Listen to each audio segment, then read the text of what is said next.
Hello guys, sino dito kapag nagdadasal, yung wala nang lumalabas dyan sa bibig mo, tapos bigla ka na lang iiyak? Taas ang kamay.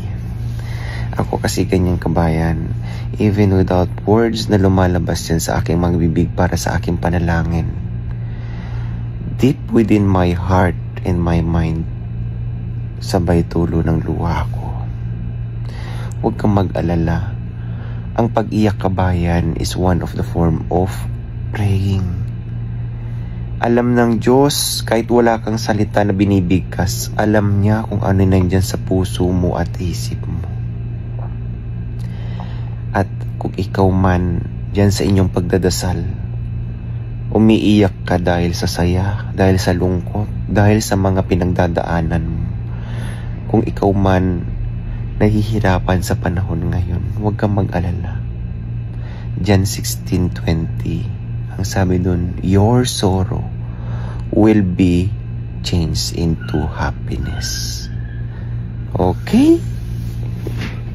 Kaya, kung kayo nahihirapan, kung kayo nagbibigay ng pasasalamat, papuri sa Diyos, kabayan, alam mo, kahit ikaw ay tahimik na nananalangin, tapos umiiyak ka kabayan, naramdam din ng Diyos yan kung anong pinagdadaanan mo. Huwag kang mag-alala, naririnig niya yan. Huwag kang mag-alala, alam niya yan. Okay? Kaya iiyak mo lang yan kapag sobrang bigat ng nararamdaman mo. Pansinin mo, mahihimasmasan ka, gagaan ang pakiramdam mo. Diba? Kasi ganyan ako lalo na sa mga nare-receive ko na mga, alam mo yun, shoutout sa mga followers ko ha.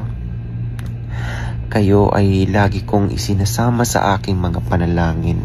Marami akong nare-receive kabayan. Dito ko napagtanto na dami-daming problema sa kalusugan ng ating mga kababayan na iba dyan. What I can help is prayer. Totoo yan. Tao lang din naman ako kabayan, may pakiramdam din. Kaya nararamdaman ko kung ano yung mga idinadaing nila. Okay? Iniiyak ko na lang yan kapag hindi ko na kaya kabayan. Okay?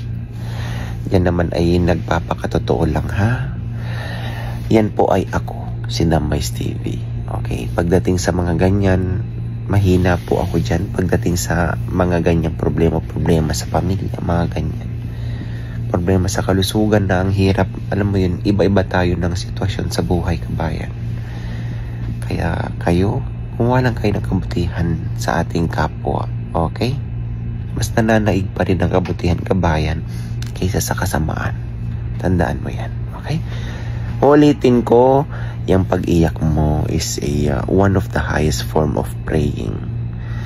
Wala ka mang binabanggit pero ramdam na ramdam mo kung ano yung gusto mong ipahiwatig o iparating sa banal na Ama. God bless everyone. Bye-bye.